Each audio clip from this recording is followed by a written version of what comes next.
Bismillahirrahmanirrahim. Assalamu alaikum guys, this is your host Alisa Shiraz and you are watching Literary Birds. So guys, as you know that nowadays we are discussing The Rime of Ancient Mariner by Samuel Taylor Coleridge, and in today's video I'll discuss The Rime of Ancient Mariner Part 5.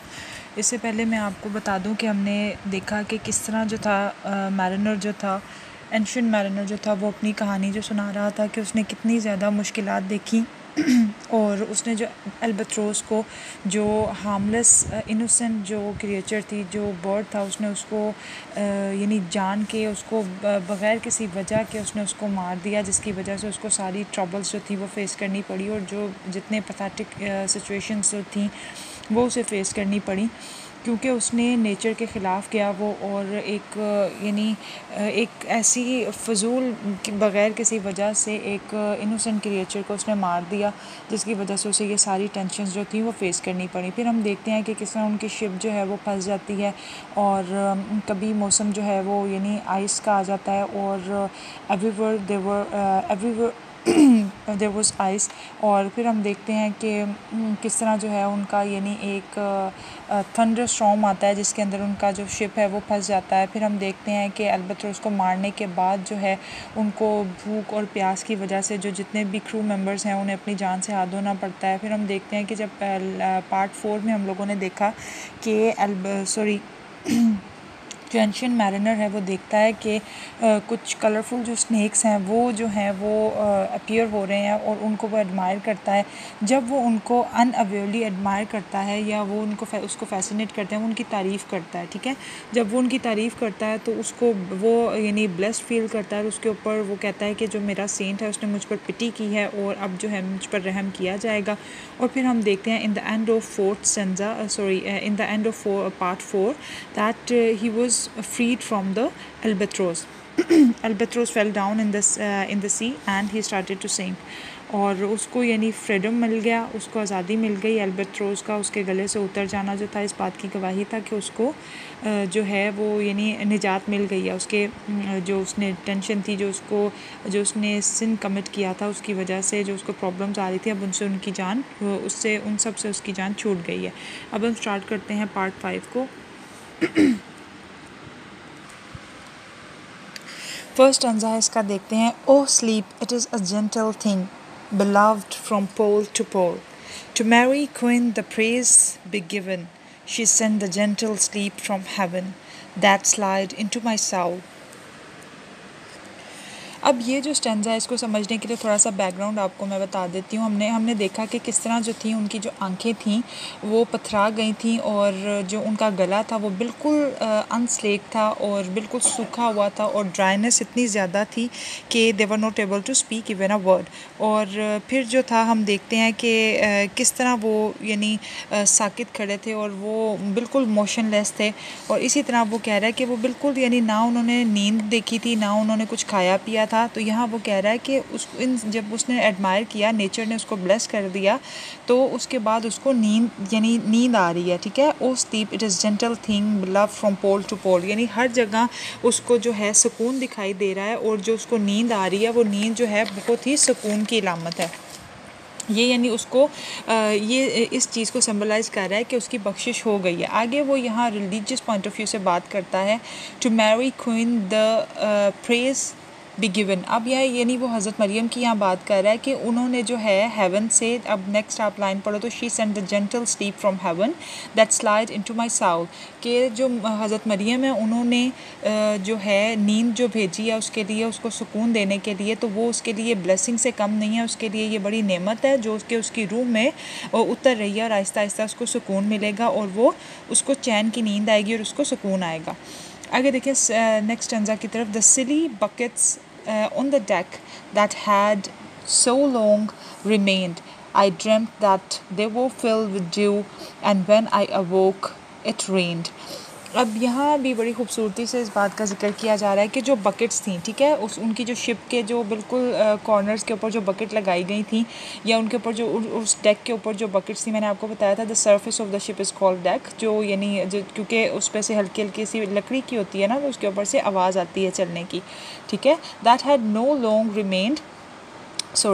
So long remained, जो कि काफ़ी अरसे से पड़ी जो कि काफ़ी अरसे से उनकी जो थी शिप के ऊपर पड़ी हुई थी। वो कहता है आई ड्रेम्ट, मैंने ख्वाब में देखा that they were filled with due, जो ड्यू ड्रॉप्स होते हैं ना, जो सुबह का पानी जो होता है, यानी जो हल्की सी नमी सी होती है, ड्यू ड्रॉप्स जो होते हैं उनकी वजह से कहता है ऐसे मुझे ऐसे लगा जैसे वो भर गई हैं, ठीक है। एंड व्हेन आई वॉक, और जब वो उठा, जब वो अपने ख्वाब से बेदार हुआ, इट रेन, और बारिश हो रही थी। यानी अब जो हम लोगों ने देखा पार्ट 4 तक कि किस तरह उनके ऊपर कर्स किया नेचर ने भी और अल्बाट्रोस की। उसने कहा कि कुछ लोगों ने ख्वाब में देखा कि अल्बाट्रोस की जो रूह है, जो उसकी स्पिरिट है, वो उनको फॉलो कर रही है, and he will curse them, all of them, because they the crew members were opportunist, they just change their decision, and they said that you did a great job, you did a well done job by killing the albatross, because the albatross brought mist and fog, ठीक है।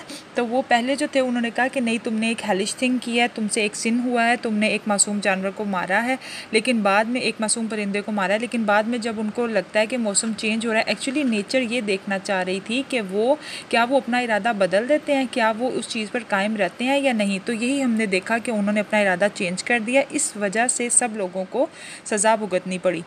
अब जो यानी उसने देखा कि जो है नेचर उसको अब ब्लेस कर रही है, तो हम आगे देखेंगे कि किस किस तरह उसके ऊपर आसानियाँ आ रही हैं और किस तरह वो ब्लेस फील कर रहा है।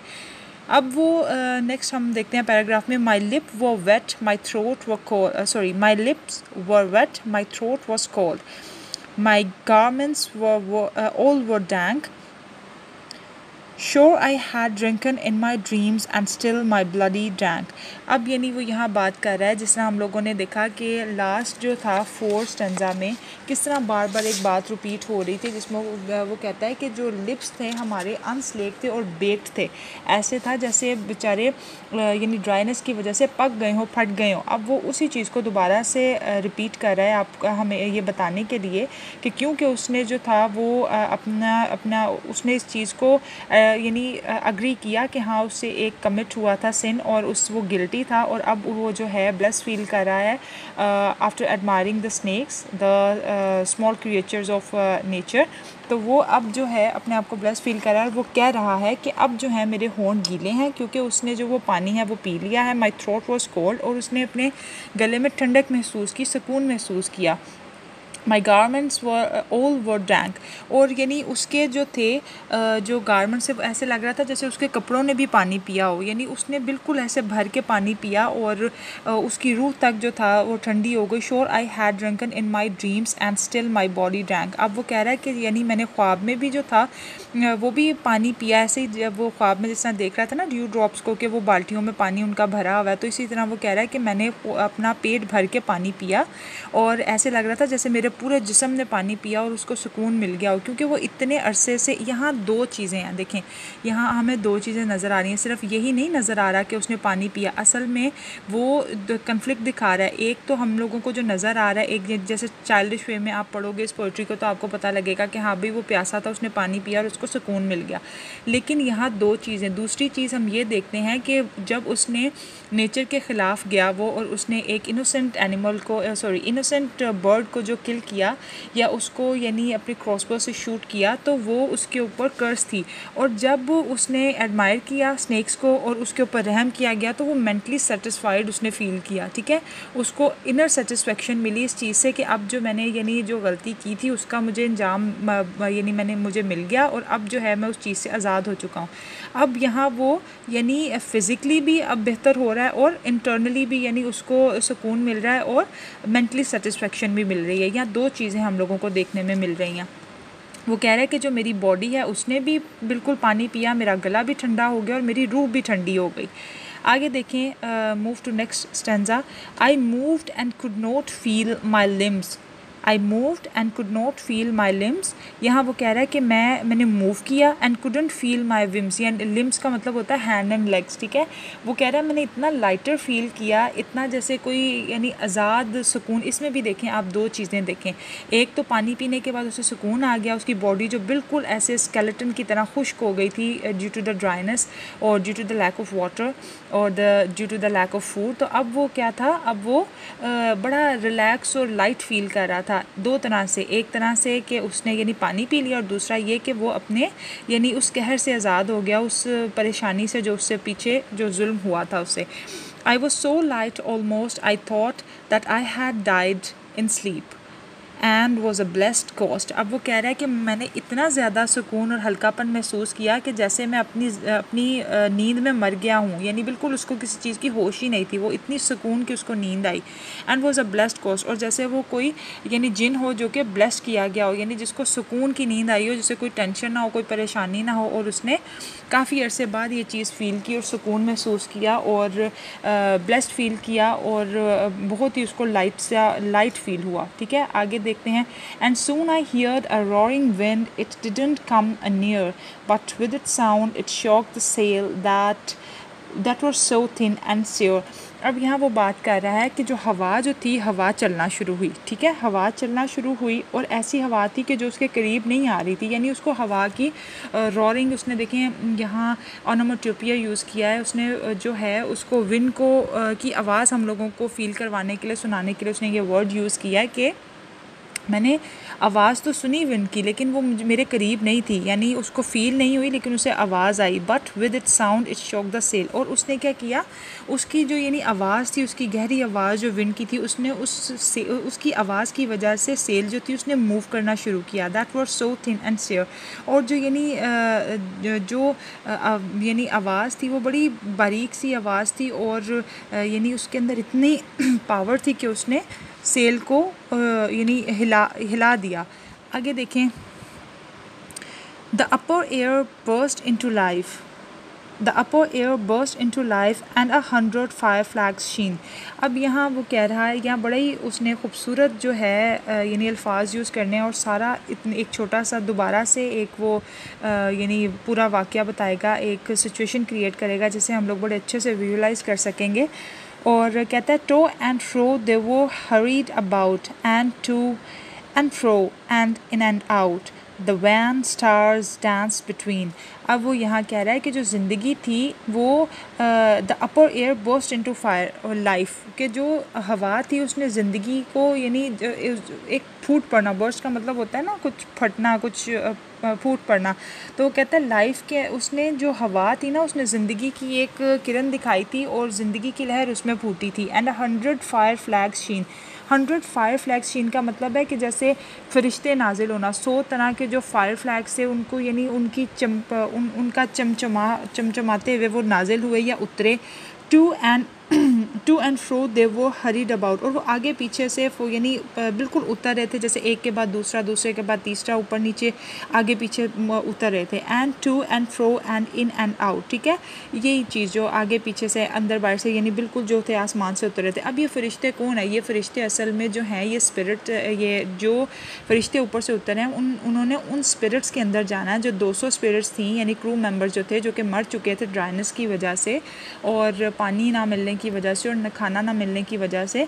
तो उनके अंदर अब ये फरिश्ते जो हैं स्पिरिट्स के तौर पे उनकी रूहें बनेंगी, और फिर ये यानी उसी तरह जिस तरह वो पहले अपने सफ़र पे रवाना थे वैसे ही वो जो है उस काम को दोबारा से जो है कंटिन्यू करेंगे। आगे हम लोग देखते हैं the wan stars dance between, जैसे सितारों की जो रोशनी भी यानी ऐसे लग रहा था कि मान पड़ गई हो, इतने यानी वो चमकीले फरिश्तों की जो रोशनी थी। और यानी एक सुपर नेचुरल एलिमेंट था ना, मैंने आपको साथ साथ सुपर नेचुरल एलिमेंट भी करवाए हैं, लेकिन इंशाल्लाह एंड पे एक और क्वेश्चन हम लोग डिस्कस करेंगे जिसमें सुपर नेचुरल पावर को सुपर नेचुरल एलिमेंट्स को मैं थोरली आप लोगों के साथ क्रोनोलॉजिकल मैनर में डिस्कस करूँगी 1 by 1, ठीक है। और वो भी क्योंकि वो बहुत इंपॉर्टेंट क्वेश्चन है, अक्सर यूनिवर्सिटी उसको रेज़ करती है, तो वो अलहदा से इंशाल्लाह एक दफ़ा और आप लोगों को वो क्लियर हो जाएगा। आगे हम लोग देखते हैं। And the coming wind did roar more loud and the sail did sigh like such, and the rain poured down from one black cloud, the moon was at its edge। अब वो यहाँ कह रहा है and the coming wind did roar more loud, यानी roar कहते हैं ना लाइन की जो आवाज़ होती है रोर करने की, वो कह रहा है कि विंड जो थी उसकी आवाज़ ज़्यादा तेज़ हो गई। And the sail did sigh like such, और यानी उसने जो सेल थी उसने एक आह भरी, जैसे कोई खड़खड़ाहट की तरह की आवाज़ होती है, इस तरह उसने एक आह भरी। And the rain poured down from one black cloud, और अब जो था एक काला गरजता हुआ बादल आया जिसकी वजह वजह से बारिश शुरू हो गई। The moon was at its edge, और जो मून था वो बिल्कुल अपने किनारे पे था, जिस तरह वो बिल्कुल अपने यानी पूरे अपने आबोताब में हो। और ये यानी वो सिचुएशन क्रिएट कर रहा है हम लोगों को आगे दिखाने के लिए कि अब क्या सिचुएशन बनेगी। जिस तरह जो सर्कमस्टांसेस जो थे वो बड़े पैथेटिक चल रहे थे, अब जो थे वो एक यानी जॉयफुल मैनर में वो आगे लेकर चलेगा, क्योंकि वो उस चीज़ से आज़ाद हो गया, उस परेशानी से जो उसने सिन जो था वो किया था। आगे देखें, the thick black cloud was cleft and still, the moon was at it's side, like water shoot from some high crag, the lightning fell with never a jig, a river steep and wide. अब यहाँ वो कह रहा है कि जो black cloud था उसके अंदर एक शगाफ था और वो अपनी जगह पे स्टिल था। ठीक है, ये देखें, ये जितने भी हैं ना सुपरनेचुरल एलिमेंट हैं कि वो अपनी जगह पे स्टिल था। The moon was at it's side, और जो था मून था वो एक यानी एक साइड पे था, अपनी साइड पे था। Like water shoot from some high crag, और अब वो ऐसे कह रहा है जैसे पानी जो था ना, बारिश का पानी। ठीक है, ये आपने याद रखना है, वो आगे नीचे वो जिक्र करता है ना, और ऊपर भी आगे भी उसने जिक्र किया कि जो बारिश थी वो स्टार्ट हो गई। तो बारिश का जो पानी है वो ऐसे यानी ऐसी जगह से उतर रहा था जैसे कोई ना हमवार जगह से। ठीक है, ना हमवार जगह से जो पानी था वो नीचे आ रहा था, जैसे जिस तरह कोई धारा बह रहा हो। The lightning fail with never a zag, और अब वो कह रहा है यानी रोशनी थी, यानी बिजली थी, लेकिन जो यानी उसकी वो होती है ना एक जिस तरह बिजली की जो कड़क होती है, जो बड़ा यानी एक सटन लुक देती है, बिजली तो थी लेकिन उसमें सटन लुक नहीं थी। ठीक है, ये सारी चीज़ें किस चीज़ को सिंबलाइज कर रही हैं? ये इस चीज़ को कि मौसम तो था, बेहतरी थी, लेकिन उसके अंदर वो यानी वो उसके अंदर सख्ती नहीं थी, जो सख्ती जिस सख्ती से वो पहले गुजरे थे। A river steep and wide, और एक जो दरिया था वो बहता हुआ और एक जगह पे यानी बहता हुआ था और बहुत बड़ा दरिया था। आगे हम लोग देखते हैं, the loud wind never reach the ship. अब वो कह रहा है कि जो यानी लाउड विंड थी, जो बहुत ज़्यादा आवाज़ वाली जो हवा थी, वो शिप तक नहीं पहुंची। ठीक है, ये भी देखें, ये भी सुपरनेचुरल एलिमेंट है कि हवा जो थी शिप तक नहीं पहुंची, सिर्फ उसकी आवाज़ से जो था वो शिप जो था वो मूव कर रहा था। ये तो देखें, ये तो ऐसा तो मुमकिन नहीं है ना। तो ये क्योंकि सुपरनेचुरल एलिमेंट को पोर्ट्रे कर रहा है, that's why he is using these type of words to enhance his point in a supernatural way. तो वो कह रहा है, yet now the ship moved on, और अब जो थी वो शिप जो थी वो मूव ऑन हुई, यानी आगे बढ़ी। Beneath the lightning and the moon और the dead man gave a ground. अब वो कह रहे हैं कि यानी ग्राउंड, अब वो कि जो चांद की रोशनी में शिप ने मूव करना शुरू किया, और उसके जो अंदर जो डेड थे, यानी जितने भी क्रू मेंबर्स थे, जो 200 people were dead in the deck, और वो जो हैं उन्होंने गुराना शुरू किया। They ground, they stirred, they all uprose, not spake nor moved their eyes. It had been strange even in a dream to have seen those dead men rise. अब देखिए यहाँ क्या है, ABCB की राइम है, कैसे आइज़ और rise जो हैं वो सेम है, और ऊपर वाले जो हैं, अब मैंने बार बार जो है मैंने आपको वो टेक्निक जो अल्ट्रेशन और एनाफोरा और इंटरनल राइम, ये दिखे, ये जितनी भी हैं आपको इसमें से खुद पॉइंट आउट करनी है। काफ़ी दफ़ा मैं आपको बता चुकी हूँ, तो जितनी भी इस तरह की जो कुछ नई अगर राइम इसके अंदर अपीयर होगी तो वो मैं आपको बता दूँगी। ठीक है, अब हम यहाँ देखते हैं वो कह रहा है कि जो उसमें डेड मैन थे उन्होंने गुराना शुरू किया, और वो ऐसे साकित एक जगह पे खड़े थे और मुझे देख रहे थे। No spake no move their eye, वो ना वो कुछ बोल रहे थे, ना वो मूव कर रहे थे, और उनकी आंखें जो थी वो भी बिल्कुल ऐसे बिल्कुल पथराई हुई और ऐसे स्टिल थे, जैसे वो मुर्दों का जिक्र कर रहा है ना। अब जो फरिश्ते हैं उन्होंने इनके अंदर आके तो इनको मूव तो करना है, लेकिन क्योंकि वो डेड हैं, मरे हुए हैं, तो वो कोई यानी किसी से कोई बात वगैरह नहीं करेंगे। मूव तो वो करेंगे, हेल्प आउट भी करेंगे, लेकिन वो कोई बात नहीं करेंगे।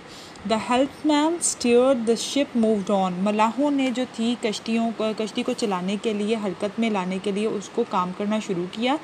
Yet never a bridge a blow, लेकिन वो जो कह रहा है कि अभी भी कोई हवा नहीं थी, यानी कोई भी ब्रीज जो थी, ठंडी हवा इतनी नहीं चल रही थी। The mariners all gain work the ropes, अब जो थे यानी जो मैरिनर्स है, जो मल्लाह थे, उन्होंने जो थे वो रस्सियों के साथ काम करना शुरू किया, यानी कश्ती को मूव करने के लिए जो भी रस्सियों वगैरह से जो काम लिया जाता है वो काम शुरू हो गया। ठीक है, वेयर दे वो वांट टू डू, यानी कुछ ऐसे जो काम जब वो ज़िंदा थे, कुछ ऐसे थे जो काम कर रहे थे, कुछ ऐसे थे जो काम नहीं कर रहे थे। ठीक है, जो नहीं भी कर रहे थे उन्होंने भी काम करना शुरू कर दिया। आगे हम देखते हैं they raise their limbs like lifeless tools we were a गैसली crew.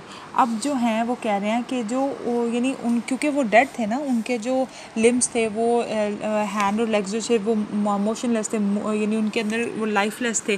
तो अब वो कह रहे हैं ऐसे जैसे उनके जिस तरह आप पपेट्स को करवाते हो, पुतलियों का जब तमाशा करवाते हो, आप उनके हाथों को मूव तो करते हो लेकिन ऐसे लगता है कि वो रियल हैं, बिल्कुल वो फेक ही लग रहे होते हैं लेकिन उनके हाथ पाँव जो है वो मूव कर रहे होते हैं।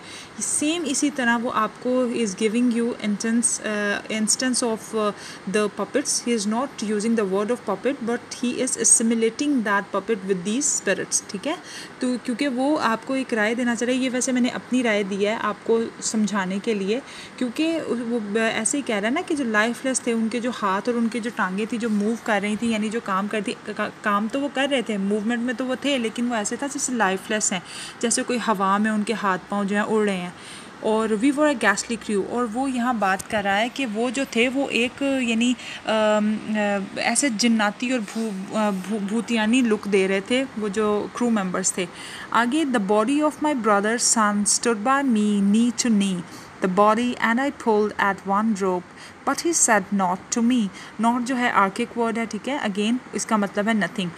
अब जो है वो कह रहा है उसका जो भतीजा था, यानी पता नहीं भतीजा होता है कि भांजा होता है ये मुझे नहीं पता, लेकिन जो उसका ब्रदर जो है उसका जो बेटा था वो उसके पास जो था नी के यानी नी टू नी उसके पास आके खड़ा हुआ। The body and I pulled at one rope. अब देखिए वो उसको बॉडी कह रहा है, क्यों? क्योंकि वो मर चुका है, ठीक है, ही हैड बीन डाइड। और वो जो है और यहाँ हम देख रहे हैं कि वो जो है रस्सी के साथ एंशियंट मैरिनर के साथ मिल के रस्सी से उसने कोई काम किया, but he didn't talk to him. ठीक है, क्योंकि वो उसने यहाँ लफ्ज़ यूज़ किया ना, and but he said nought to me, लेकिन उसने उसे कुछ भी नहीं कहा, कोई एक वर्ड भी नहीं उसने बोला, क्योंकि वो स्पिरिट्स उनके अंदर जो आई हुई हैं, जो यानी फरिश्ते उनके अंदर एंजल्स की जो स्पिरिट्स हैं वो आई हुई हैं, तो वो उस वजह से मूव कर रहे हैं, खुद वो मर चुके हैं, इसलिए उसने कोई बात नहीं की उससे। आगे हम देखते हैं I fear the ancient mariner be calm thou wedding guest it was not those souls that fled in pain which to their crosses came again but a troop of spirits blessed. अब यहाँ जो है ना, जो guest है, जो wedding guest है, वो एंशिएंट मैरिनर को कह रहा है कि मुझे तुमसे डर लग रहा है ancient mariner, I fear the ancient mariner. आगे एंशिएंट मैरिनर उसको कहता है कि वेडिंग गेस्ट को कहता है बी काम, यानी सुकून रखो, तसल्ली रखो, डरने की कोई बात नहीं है। इट वॉज नॉट दो souls that fled in pen. अब वो कह रहा है कि ये उनकी रूहें नहीं थी जो यानी जो जिनके अंदर जो तकलीफ़ में थी, या वो नहीं थे, बल्कि उनको बता रहा है कि ये फरिश्ते जो थे वो उनके अंदर आके मूवमेंट उनको दे रहे थे, उनकी वजह से वो मूव कर रहे थे। असल में वो यानी कोई लाशें जो थी उन्होंने नहीं चलना शुरू कर दिया था, उनके अंदर जो थी उनकी, यानी उनको उनका जो मैरी क्वीन है, या जिस तरह वो उसने पीछे भी जिक्र किया, या उनके जो जीसस क्राइस्ट हैं उन्होंने फरिश्ते नाजिल किए जो उनके अंदर आके उनसे काम ले रहे थे। Which of their corses came again but a troop of spirits blessed. और जो यानी जो उनके जिस्मों में जो वापस आई थी ना, जो स्पिरिट्स थी, वो फरिश्तों की यानी बात कर रहा है कि उसने उनको मूवमेंट में मदद दी थी और वही उनके अंदर थी, उनका अपना यानी कोई उसमें कमाल नहीं था। आगे हम देखते हैं For when it dawned, they dropped their arms and clustered round the mast. Sweet sounds rose slowly through their mouths and from their bodies passed. अब यहाँ वो बात कर रहा है कि जो जब यानी सुबह होना शुरू हुई तो वो जो थी बिल्कुल साकित हो गई, उन्होंने उनके यानी हाथ और बाजू, जिस तरह आप इसी तरह दोबारा मैं आपको पपेट की मिसाल देती हूँ कि जब आपने उनकी जो थी यानी उनको उनकी डोरियाँ अपने हाथों से छोड़ दी हो तो वो बिल्कुल ऐसे सीधे हो जाते हैं ना, बिल्कुल उनके हाथ पाँव मोशनलेस हो जाएंगे और बिल्कुल वो झुका के खड़े हो जाएंगे अपने आप को। इसी तरह जो यानी ज़ूम्बीज़ जिस तरह दिखाई देते हैं ना फिल्मों में, इसी तरह वो एक ऐसी लुक दे रहे हैं कि वो जो हैं उन्होंने उनके हाथ पाँव जो थे वो ढीले पड़ गए और उन्होंने एक क्लस्टर की फॉर्म में, जैसे बिल्डिंग्स का क्लस्टर होता है ना, इस तरह ग्रो की शक्ल में उन्होंने मास्ट यानी जो उसका जो सेंटर में जो कश्ती का एक होता है यानी क्या उसको कहते हैं लकड़ी का जो होता है जिसके ऊपर पर्दा सा लगा हुआ होता है नास्ट, तो वो यानी उसके इर्द गिर्द जो थे जमा हो गए और उन्होंने मीठी मीठी आवाज़ों में, हल्की हल्की आवाज़ों में शुक्र अदा करना शुरू किया। जिस तरह सुबह की आवाज़ें होती हैं ना चिड़ियों की चरचराहट की, और इसी तरह जब वो यानी खुदा का शुक्र अदा कर रही होती हैं, तो इसी तरह उन्होंने अपनी हल्की हल्की आवाज़ों में शुक्र अदा करना शुरू किया। And from their bodies passed, और यानी जो थी उनकी जो बॉडी में से भी ये यानी आवाज़ें निकल रही थी, और वो मिल के उस चीज़ को यानी एक कभी मिल के उनकी आवाज़ें आ रही थी और कभी एक एक करके, तो वो यानी सारे जो थे वो मिल के एक खुदा का शुक्र अदा कर रहे थे। और यानी उनकी बॉडीज़ में से जो थी आवाज़ें निकल रही थी। Around around flew each sweet sound then darted to the sun, slowly the sounds came back again, now mixed now one by one. अब यहाँ वो कह रहा है, देखें सन के साथ उसने वन बाय वन कितना अच्छे तरीके से मैच किया है। Around around each flu much sound. अब यहाँ डी जो है अल्ट्रेशन टेक्निक यूज़ की है। कैसे यूज़ हुई है इसमें आप देखो कि डी जो है अराउंड अराउंड साउंड। अब यहाँ ए का क्यों नहीं साउंड आया? ए का इसलिए नहीं आया क्योंकि फर्स्ट रो में तो ए है, लेकिन साउंड एंड वाले पे जो है वो एस की साउंड है। लेकिन डी डी डी 3 दफ़ा आपको आवाज़ है। फिर अगला जो देखो आप सेकेंड वाला, देन डॉटेड टू द सन। अब फिर डी की आवाज़ आ गई 2 दफ़ा, तो यहाँ डी की यानी डी के साउंड से अल्ट्रेशन टेक्निक यूज़ की गई है। ठीक है। और अच्छा जी, क्या था कि अराउंड अराउंड फ्लू सच स्वीट साउंड, यानी इर्द गिर्द से सारे स्वीट साउंड्स जो थे उसको आ रहे थे। देन डॉटेड टू द सन, और जब यानी सूरज जो था वो रवाना हो चुका था, सूरज जो था गुरूब हो चुका था, slowly the sounds came back again, तो दोबारा से उसको वो मीठी मीठी आवाज़ें सुनाई देना शुरू की, क्योंकि चाँद था ना, चाँद की चांदनी थी। Now mixed now one by one, कभी तो वो जो आवाज़ें थी सारी मिक्स हो जाती थी और कभी एक एक को, यानी हल्की और तेज़ होती है ना आवाज़ें, एक सेम एक ही जैसी तो नहीं ना रहती, कभी हल्की जिस तरह चिड़ियों की चहचहाहट की आवाज़ें आती हैं, तो सुबह कभी एकदम से तेज़ हो जाती हैं, कभी हल्की हो जाती हैं, कभी एक चिड़िया की, कभी 2 चिड़िया की। इसी तरह वो कह रहा है, उन आवाज़ों के बारे में बात कर रहा है। Sometimes a dropping from the sky I hear the skylark sing. Skylark आपको पता है, ये विलियम ब्लेक ने भी अपनी पोइट्री में यूज़ किया है इस बर्ड का नाम, जो बड़ा ही खूबसूरत बर्ड है, और यानी सुबह की जो आवाज़ें हैं बड़ी प्यारी प्यारी सी आवाज़ें निकालता है, जैसे कोई हमदो सना कर रहा हो। ठीक है। Sometimes a dropping from the sky, ऐसे कभी कभी तो ऐसे लगता था जैसे आसमान से कोई चीज़ जो है वो ड्रॉप की सूरत में आ रही है, बाहर निकल रही है। I hear the skylark sing, और अब वो कह रहा है कि मैंने बड़ी प्यारे स्काई लार्क की जो बर्ड है उसकी गाने की आवाज़ सुनी। Sometimes all little bird that are, और वो कह रहा है ऐसे जैसे कोई छोटे परिंदे होते हैं ढेर सारे। How they seem to fill the sea and air with their sweet jargoning. अब जार्गनिंग का मतलब था चरचराहट, यानी how they seem to fill the sea and air, और वो ऐसे कह रहा है कि जैसे ऐसे लग रहा था जैसे समुंदर और समुंदर की ये जो इर्द गिर्द का जो माहौल था, हवा जो थी, उनकी सारी चरचराहट से, उनकी प्यारी प्यारी आवाज़ों से भर गई हो। मैंने आपको कहा था देखें कि लास्ट जो जितने भी 4th पार्ट तक हमने देखा कि किस तरह जो थी सिचुएशन कितनी पैथेटिक थी, और कितने यानी अननेचुरल जो थे, और कितने जो यानी कर्सफुल जो मोमेंट थे वो हमारे साथ शेयर किए गए, कि किस तरह यानी उसने परेशानियां फेस की, और अनफॉर्चुनेट और अनफेवरेबल जो विंड थी वो चल रही थी, और कितनी परेशानियां उन्होंने देखी और कितने मुश्किल हालात उन्होंने देखे। और जब उसने इस चीज़ को यानी नेचर को एडमायर किया, जब उसने अपनी गलती को माना, जब उसने फील किया कि that when he agreed that really I was guilty, तो then he was blessed by the nature and his Jesus Christ as well. तो अब हम आगे देखते हैं, नेक्स्ट हमारा जो है, And now it was like all instruments, now like a lonely flute, and now it is an angel's song that makes the heavens be mute.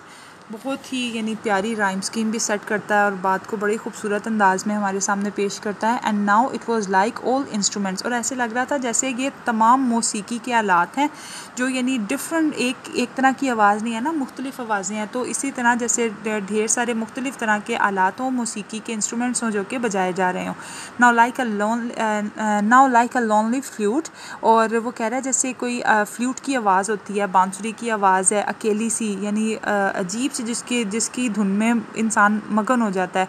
And now it is an angel song, ऐसे लगता है जैसे खाली कभी ऐसे लगता है कि बिल्कुल सिर्फ फ्लूट की आवाज़ आ रही है और कभी ऐसे लगता है जैसे एंजल्स के सॉन्ग्स सुनाई दे रहे हैं।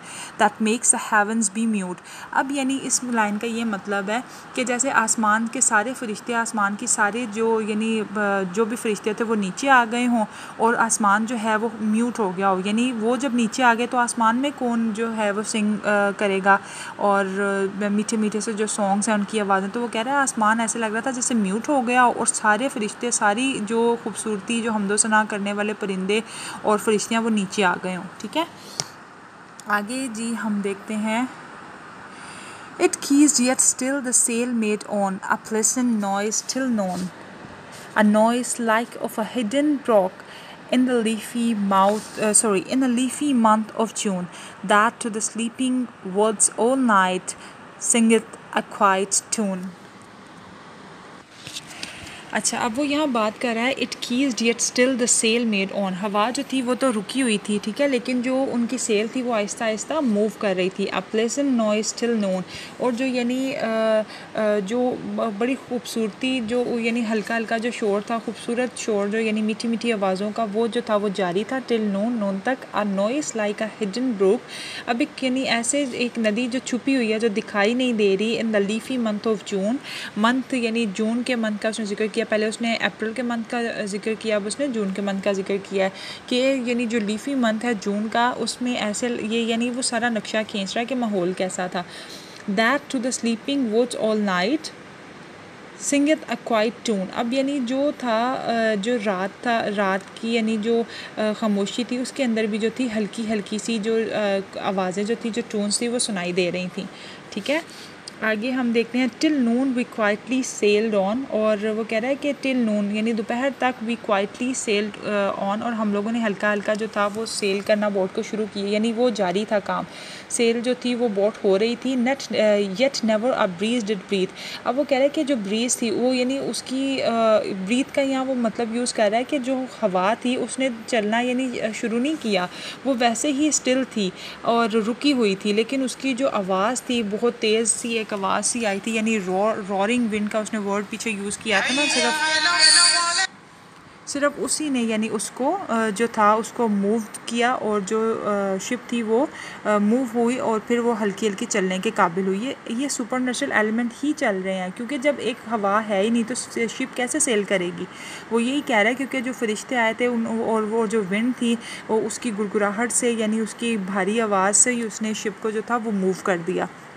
आगे हम देखते हैं। Slowly and smoothly when the ship moved onward from beneath, अब जो थी यानी नीचे से जो हल्की हल्की मूव होना शुरू की, बड़ी स्मूथली और स्लोली चल रही थी। अब ये यहाँ आपने गौर करना है, यहाँ वो बता रहा है कि शिप जो थी बड़ी आहिस्ता आहिस्ता चल रही है, ठीक है, जो हवा है वो रुकी हुई है और हल्की हल्की मूव कर रही है इन अ सुपर नेचुरल वे।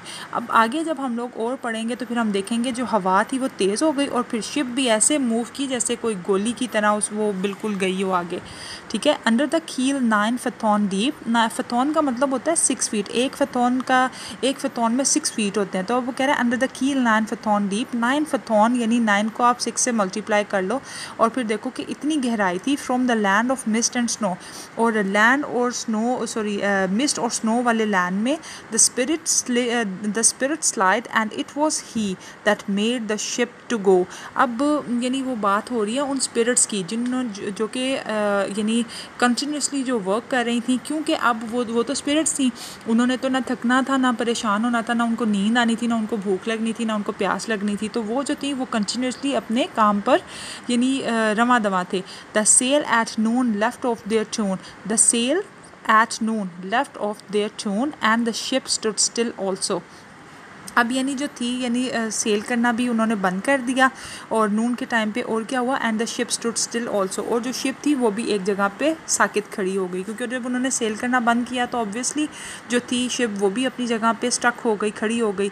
आगे हम देखते हैं। The sun right up above the mast had fixed her to the ocean, but in a minute she gan stir with a short uneasy motion, backwards and forwards half her length with a short uneasy motion.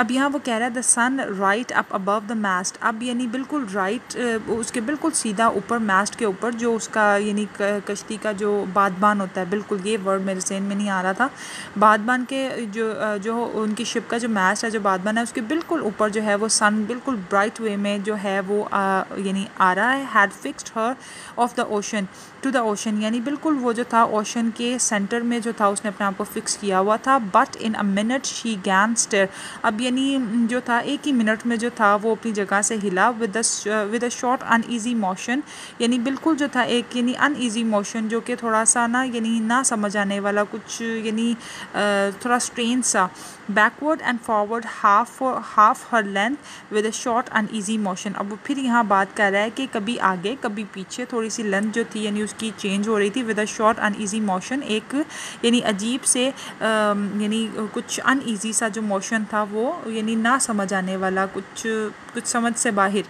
तो वो जो था इस तरह की जो थी वो मूवमेंट हो रही थी। आगे हम देखते हैं then like a pawing horse let go, then like a pawing horse let go, she made a sudden bound.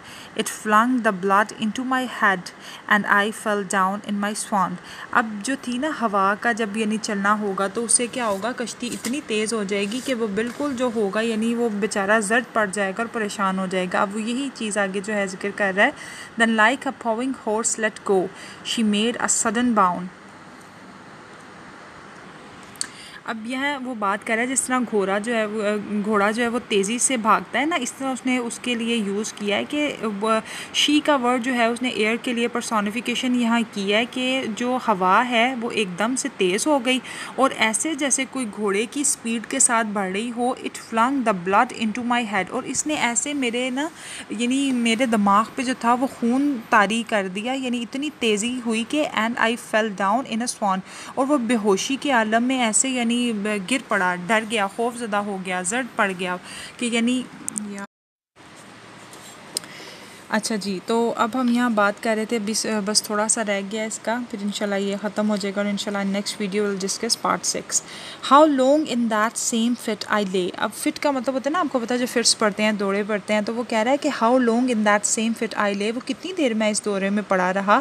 I have not to declare, मैं यानी मुझे नहीं इसको बताना या ना ही मैं इस चीज़ को डिक्लेयर करना चाहता हूँ, यानी इस चीज़ पर बात नहीं करना चाहता। But ere my living life returned, I heard and in my soul descend two voices in the air. अच्छा, ये यहाँ तक हम लोग पहले कर लेते हैं, फिर इसको आगे हम देखते हैं कि क्या कह रहा है वो। How long in that same, यानी वो कह रहा है कि जो मैं दौरे की हालत में कितनी देर पड़ा रहा ये मुझे ख़ुद भी नहीं पता, ठीक है, और लेकिन मैं जो हूँ यानी मेरी लाइफ जो है वो मुझे वापस लौटा दी गई है। I hear and my soul discerned, और जो है यानी जो मेरी ज़िंदगी है, जो मेरी रूह है वो वापस जो है मुझे दे दी गई है। Two voices in the air, जो है यानी दो आवाज़ें जो हैं वो एयर में थी, यानी हवा में सुनी जा सकती थी। आगे वो बात करता है is it he quoth one, is this the man. अब वो कह रहा है कि कॉथ का मतलब बोला, इज़ इट ही, क्या ये वही है, या ये कहाँ ये कौन सी टेक्निक यूज़ हो रही है, या रिटोरिकल टेक्निक यूज़ हो रही है। देखिए उसने क्वेश्चन किया पहले भी, फर्स्ट लाइन में भी हाउ से स्टार्ट हुआ, और दूसरा अब हम यहाँ देख रहे हैं इज़ इट ही, क्या ये वही है, कॉथ वन एक ने बोला, इज़ दिस द मैन, यानी अब जो है ना दो तरह की आवाज़ें उसे सुनाई देंगी, यानी जब वो दौरे से उठा है तो यानी वो घबरा के जो गिर गया था। पहले हमने देखा कि दो लोगों का जिक्र आया जिसमें एक यानी विच थी जो कि जिसके यानी रेड बिल्कुल ब्लड वाले होंठ थे, और उसका जो रंग था वो ऐसे कशिश के बगैर सफ़ेद तो था लेकिन ऐसे मुर्दा वाला सफ़ेद था। और फिर हम देखते हैं अभी वो जिक्र करेगा दो आवाज़ों की, एक तो उसे कर्स करेगी लेकिन एक उसको एडमायर करेगी। अब वो कह रहा है ये क्या, यानी एक आवाज़ आई है एंशिएंट मैरिनर को जो उसको कह रही है कि क्या ये वही इंसान है, क्या ये वही बंदा है, इज़ दिस द मैन, क्या ये वही है, by him who died on cross with his cruel bow he laid full low the harmless albatross। अब वो कह रहा है कि ये वही है जिसने अपने क्रूल जो था क्रॉसबो से एक नाहक जो था हार्मलेस अल्बाट्रोस को मारा था, जिसका कोई कसूर नहीं था, जो बेचारा इनको कोई नुकसान नहीं पहुंचा रहा था। और आगे वो कहता है the spirit who biddeth by himself in the land of mist and snow, he loved the bird that loved the man who shoot with his bow। अब वो कह रहा है कि यानी बिदत का मतलब होता है किसी के ज़रिए बोलना, यानी किसी का सहारा लेके बोलना, यानी किसी के थ्रू बोलना, ठीक है।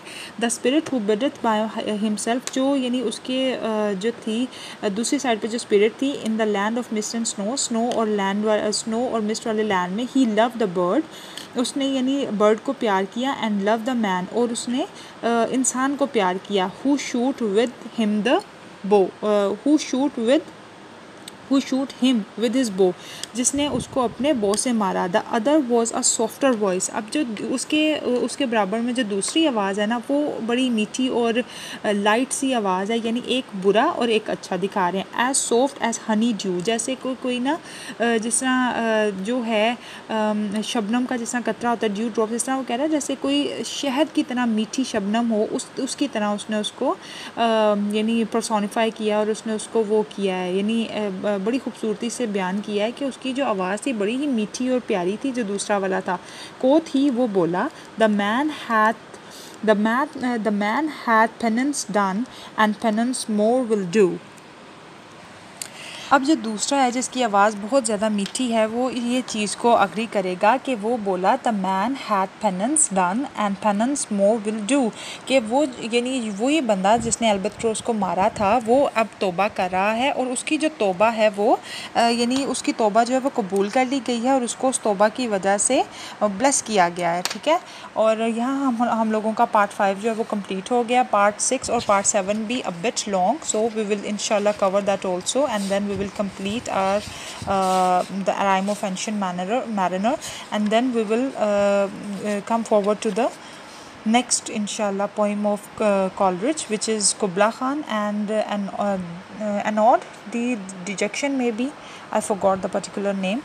So inshallah in next video we will discuss this thoroughly with all the literary techniques, devices, supernatural element and symbolism themes as well. इंशाल्लाह नेक्स्ट वीडियो में मिलते हैं, तब तक के लिए अपना ख्याल रखिए। Please don't forget to like, share and subscribe my channel in order to get more interesting videos. Thank you so much once again.